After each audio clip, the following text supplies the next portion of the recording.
So there's this moment where Jessica suddenly realizes something about her sister. She thinks her sister is kind of sad and unlucky, and then she gets this idea. What's the idea? Well, just wait and see. Jessica, wearing a fancy wedding dress, starts talking to everyone around. She even grabs a microphone. Then she says loudly to all the guests, "Does anyone want to marry my sister? She's not super smart, and she's getting older, you know?" After saying this, Jessica's sister gives her a sneaky smile. But she doesn't realize how rude Jessica's words are.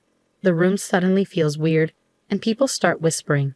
Some of them look at Jessica with disapproval, but Jessica doesn't notice any of this. She grabs the microphone again and tells her sister, "Come on, you have to make yourself sound better. There are lots of good-looking doctors here. Don't you get what you've done wrong?" Suddenly, something big happened. A woman named Emily Nichols, who's 29 years old and works a regular job, spoke up. She's not particularly striking in looks, just ordinary. But she has one interesting thing about her. She became a lawyer after finishing middle school. Emily has a sister named Jessica, who's 2 years younger. Jessica is pretty and outgoing, so their family always favored her. Emily, unlike Jessica, isn't noticed much. She's just average in looks and style. Plus, she's not very charming, so she didn't get much love from her family or relatives. At home, she felt ignored and often got treated coldly. She couldn't compete with Jessica's natural charm, which got all the attention from their parents. Instead of love, Emily got harsh treatment. I tried really hard in school, hoping my family would notice me even just a little bit. But no matter how well I did, I could never beat my sister. Eventually, I got tired of trying so hard to be loved by my family. I decided to focus on something else instead of seeking their affection. I threw myself into studying, telling myself I'd find my own value. Studying hard made me feel more sure of myself, and I started to see good results. I hoped that one day my parents would praise me for my academic achievements, so I kept studying late into the night during middle school. I always got the highest grades in my class and did better than everyone else in tests, but my parents never praised me. Instead, they seemed disappointed if I didn't get almost perfect scores in every subject. They'd say things like, "Being at the top isn't enough. You need to be perfect in everything." Even if I got a 95% in a tough test, they'd still say it wasn't good enough. My mom's voice was like ice, sharp and cold. She always had something to say about my grades, making excuses feel useless. "Are you trying to show off these less than perfect grades?" she'd say, making me feel small. All I could do was mumble an apology. "Yes, I'm sorry," I'd say quietly. No matter how hard I tried, my grades never seemed good enough for my parents. They never appreciated my efforts. If I didn't get a perfect score, they'd scold me. But what hurt more than their coldness was when my sister Jessica said seemingly innocent things. "Oh, are you getting in trouble again?" she'd say, barging into my room and smirking at my report card. Getting scolded even with good grades? That's sad. I get praise even for barely passing. Then she'd pretend to be concerned, saying, "I thought you were feeling down." But I guess I was wrong. "If you were really worried, you wouldn't talk to me like that." "That was my report card," I said. "See, that's your problem. You're always so standoffish. That's why Mom and Dad don't show you love. It's because of that," Jessica replied, her eyes cold and full of contempt. Even as she walked away, I could still feel her disdain.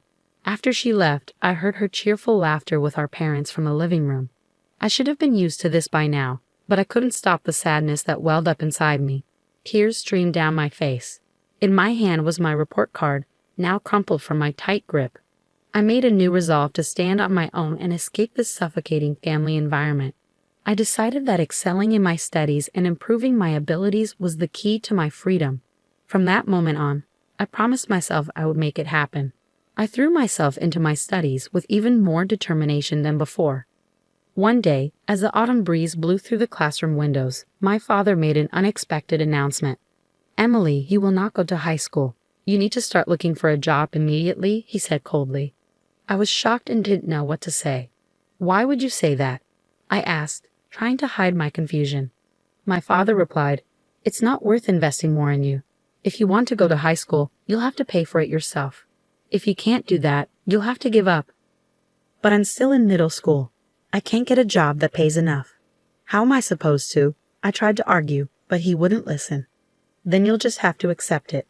Your mother and I have decided to focus our finances on Jessica. We can't afford to spend more on you," he said firmly. That's not fair. I screamed internally, but my father's decision was final. His harsh words seemed to drain all the color from my world, turning everything gray. My mother and sister watched me with unhidden smiles, clearly pleased. Now, I understand there were options to cover high school expenses, like finding schools with tuition waivers or scholarships. But back then, I didn't know about these options, and I felt devastated by the end of my educational path. From that day, my passion for learning faded quickly. The praise from my homeroom teacher, who admired my grades, felt empty. With no support for my education at home, my hopes of continuing my studies seemed impossible. After middle school, I started working at a local factory. I wasn't old enough to live on my own, so I worked hard until I turned 18. Most of my salary went to the household, and I saved the small amount I kept for myself. Those days were tough, like crawling through an endless tunnel. On my 18th birthday, I finally left that house. I left a single letter for my family and, with a firm decision in my heart, walked away from the home that was now just a memory. After I left, it was as if I never existed to my family. They didn't call or write. At first, living away from them was painful, and I felt very lonely. But over time, work kept me busy, and the loneliness faded. Living independently, the stress from home disappeared, and I felt a new sense of mental freedom. This peace of mind reignited my enthusiasm. I regained my love for learning and decided to start studying again. I began with the basics, reviewing diligently. The joy of learning filled my heart once more, and soon I was studying with ease. I moved on to high school textbooks and started reading extensively. During my reading journey, I became fascinated by books on law, which sparked a deep interest in the legal profession. Although I had only finished junior high, the idea of becoming a lawyer seemed far-fetched. But then I learned about the preliminary examination system, which opened up new possibilities for me. This system offered a chance for someone with my educational background to take the bar exam. Armed with this new information, I intensified my dedication to studying. I used every possible moment at home and during breaks at work to memorize legal terms. During lunch, I would eat while studying for the bar exam. My workplace was full of older colleagues, most around my parents' age. They noticed my efforts and came together to support me. At the age of 23, I passed the bar exam. After that, I left my long-term job at the factory and got a position at a top law firm. After about 4 years of training there, I opened my own law practice. Now, I am a legal consultant for a hospital and I feel content. Yet sometimes, I wonder how my parents would react if they knew I became a lawyer. I think about whether I would finally meet their expectations. Despite this, I have not shared anything with them. In my heart, I believe I will continue not to reach out to them. However, an unexpected reunion with my family came sooner than I anticipated. One evening after work, I came home to find a message on my phone from my younger sister Jessica saying she was getting married. Jessica is getting married, I murmured to myself. My sister, now 27, was engaged to a doctor. The notification said her wedding was next month, and they wanted me to attend. Despite the long period of estrangement from Jessica and my parents, I hesitated to meet them. But as a family member, I couldn't ignore the significant event. So I replied that I would attend. My sister quickly responded with the exact date and location of the ceremony. Her message ended with, "Don't forget the wedding gift," which made me smile wryly. It seemed Jessica was more interested in the gift than in wholeheartedly welcoming me.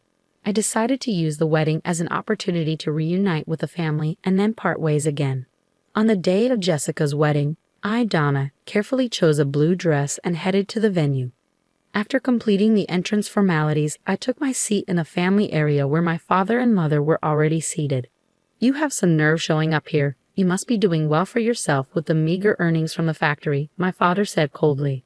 "Indeed, you're right. Introducing someone like her as family does not do us any credit as parents," my mother added disdainfully. "Jessica shouldn't have invited someone like you," my father continued. I told them exactly that, but they insisted on receiving the celebration money regardless, my mother said quietly, right in front of me. They continued their conversation without hesitation, ignoring my presence. This was my reality. I had a faint hope that sharing my side of the story might bridge the gap between my family and me, but it was quickly shattered. Both my father and mother avoided talking to me completely. In the silence, I glanced around the venue and noticed some familiar faces on the groom's side. Haven't I seen that person somewhere before? I wondered, feeling a sense of déjà vu. As I tried to remember, I looked up the groom's name, and my suspicion turned into certainty.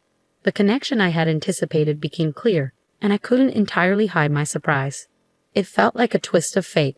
However, I decided to keep my emotions in check and quietly participate in the ceremony. As the program proceeded, the bride and groom made a glamorous entrance, followed by his team. Guests offered warm words and entertaining performances, softening the atmosphere. Time passed, and the banquet gradually shifted to dinner and then to photo-taking sessions. Throughout this time, my parents got up without acknowledging my presence and moved towards the front where the bride and groom awaited. Jessica, like a magnet, clung close to them, smiling happily in each photograph taken. I pretended not to feel anything and focused silently on the meal in front of me. But unexpectedly, my sister Jessica approached me. She came closer with a smile, but her eyes had a spark of something more than excitement to see her sister after so many years. It seemed like she had an ulterior motive. "Big sis, it's been such a long time, hasn't it? Are you happy to spend time together like this?" she asked lightly.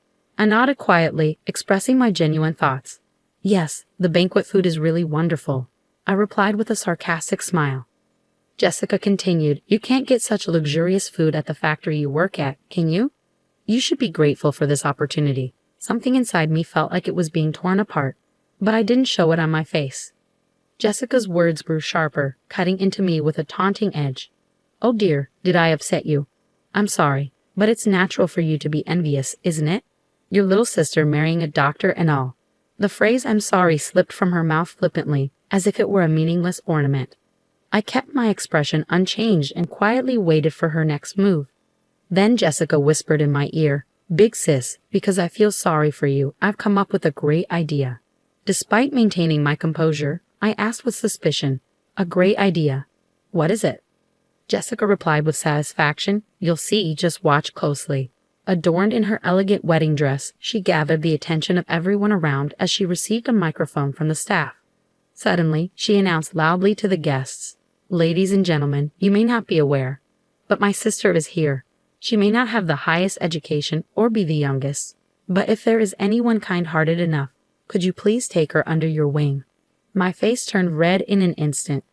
"What are you saying, Jessica?" I exclaimed, unable to hide my shock and embarrassment. Jessica continued even louder. "Although she doesn't earn much and leads a modest life, is there someone here who can brighten my sister's future?"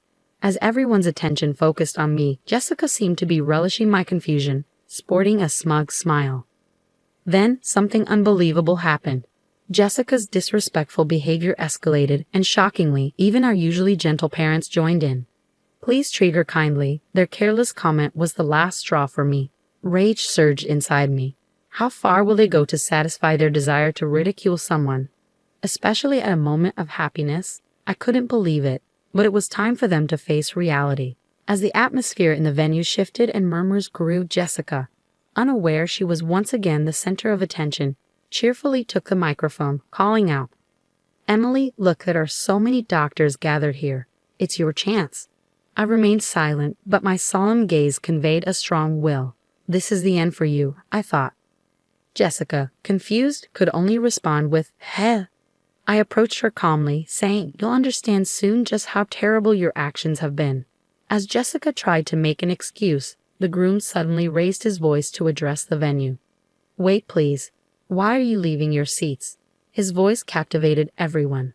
Looking towards him, it was clear that all his colleagues from work were standing up, heading for the exit.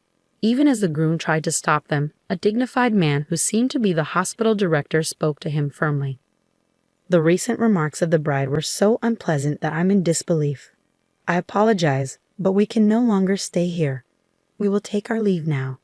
The groom rushed to stop the hospital director, offering to take responsibility for Jessica's words and actions. "Please wait. I admit her words were inappropriate. I'll speak to her directly and ensure she undergoes a serious change in awareness." However, the hospital director explained the seriousness of the situation and revealed information about me that the groom was unaware of. "The problem isn't just that. Do you know what kind of person her sister is?" The groom, confused, admitted he knew nothing about me. "Eh? No, I only met her sister for the first time today, and all I've heard was that she worked in a factory after graduating from middle school." The hospital director couldn't hide his irritation at the groom's ignorance. "Don't be ridiculous. Her sister is a respected lawyer and also serves as the legal advisor to our hospital. The groom was shocked to learn this, indicating he had no idea I was the hospital's legal advisor. The lawyer is our hospital's advisor. Not only the groom but also my sister, parents, and other guests were left speechless. I was contracted as the legal advisor to that hospital, which was where my sister's future husband worked. The reason the groom looked familiar was because I had seen him several times at hospital events. Other guests likely realized this too when they saw me. My sister's inappropriate comments only made things worse, prompting the hospital director to openly express his outrage. Although the groom himself is a member of the hospital's medical staff and has no direct relation to me, to the hospital director and other staff, the legal advisor is of significant importance. The groom's face turned even redder, and he stepped toward his sister, raising his voice in reproach. "What on earth is this? Because of your carelessness, my reputation is now tarnished." The groom reproached Jessica, his tone filled with indignation.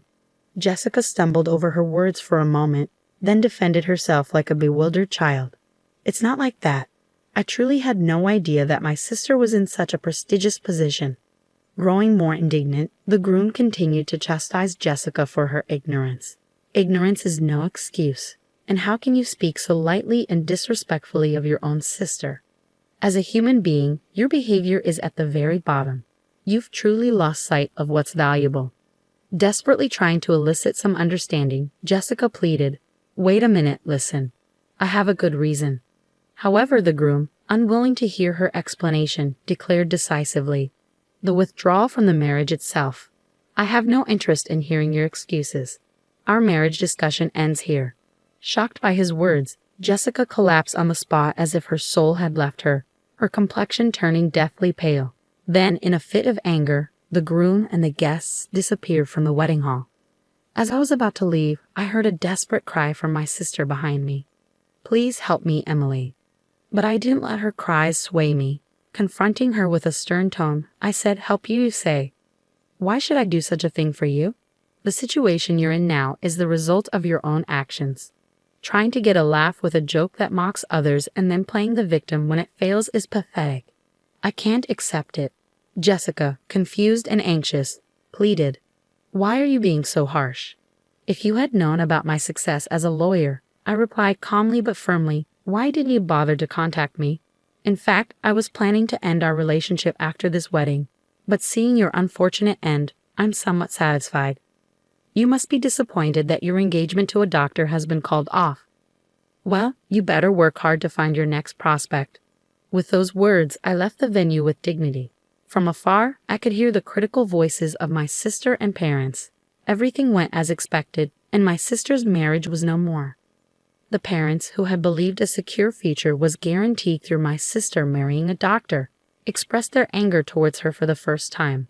Amidst the chaos, my sister, always pampered, couldn't bear their anger and sought solace with a broken heart.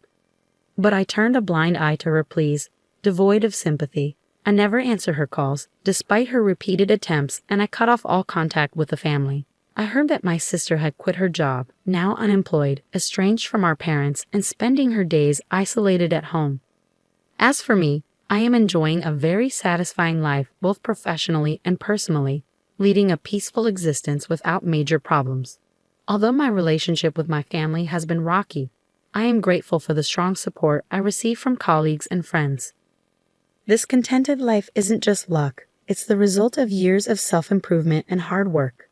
There were challenging days, but overcoming each obstacle has brought me to where I am today.